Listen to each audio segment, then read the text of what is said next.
නිසෙල්විටිය ගම පිහිටියේ ගිරි ජනපදයේ. මේ ගමේ හිටියා මහා නාග කියලා පුද්ගලයෙක්. ඔහුට හිටියේ පුත්තුම 7 දෙනෙක්. මේ 7 දෙනාගෙන් බාලම පුතා ඊටාම මිටි. ඒ නිසා ඔහුගේ අනික් සොයුරන්ගේ විහිළු තහළු වලට පවා ලක් වෙන්නට ඔහුට සිදු වුණා. උස්ස ප්‍රමාණයෙන් අඩු පුද්ගලයෙක් වුණත් කාය ශක්තිය අතින් නම් ඔහු අනික් 6 දිනාම අභිබවා යන්නට සමත් වුණා.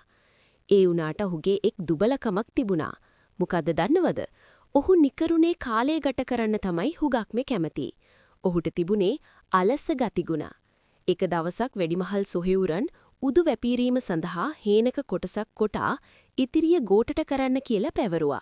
ඉතින් ඔහු ගස් උදුරා පොළව සකසා ඉඩම වටා වැටක් බැන්දා. ඔහු ගැන දැනගත් කාවන්තිස්ස රජු ඔහුට තමා හමුවට එන්නයි පණිවිඩයක් යවුවා. කප්ප කන්දර නම් පන්සල අසලෙදී ගෝටට තද කුසගින්නක් දෙනෙන්නට පටන් ගත්තා. පන්සලෙන් අවසර නොගෙනම පන්සල් වත්තේ තිබුණ පොල්ගස් කිහිපයකින් ඇතිතරම් කුරුම්බා කණු දුටුව පන්සලේ වාසය කළ තේරපුත්තාබය සාමණේර හිමි මොහුට බැනවැදුනා. ගෝටගේ කකුලේ මහ පටැඟිල්ලෙන් අල්ලා පන්සල වටේටම ඇඩගෙන ගියා. ගෝටයිම්බරගේ තේරපුත්තාබය හිමිගේත් පළමු හමුවීම සිද්ධ වුණේ ඒ විදිහටයි. පසුව තේරපුත්තාබය හිමි සිවුරු හැර දසමහා යෝධයින්ගෙන් එක් අයෙක් බවට පත් වුණා.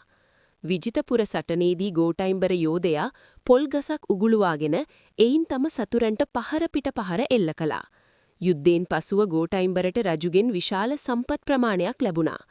පසු කාලයකදී ගෝටයිම්බර යෝධයාගේ බිරිතට රිටිගල ජයසේන නම් යක්ෂයා ආරූඪ වුණා.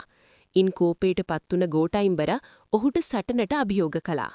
සටන පැවැත්වුණේ තම්බපන්නි සොහොන් පිටියේ. ගෝටයිම්බර අහසට පැන සුලැඟිල්ලෙන් ගෙසූ පහරින් රිටිගල ජයසේනගේ හිස කදින් වෙන් වී බිමට විසි වුණා. ඉන් සතුටටපත් වූ ඔහු දින ගණනක් රාබී මත්ව රජු හමුවීමට ගියා. ඔහු රාබී ඇති බව දැනගත් රජතුමා තමා හමුවන්නට ඔහුට ඉඩ දුන්නේ නැහැ. එයින් කලකිරීමට පත්වුණ ගෝටයිම්බර යෝධයා නාගදීපයට ගොස් සේනාසනයක පැවිදිව රහත් බව ලබා ගත්තා.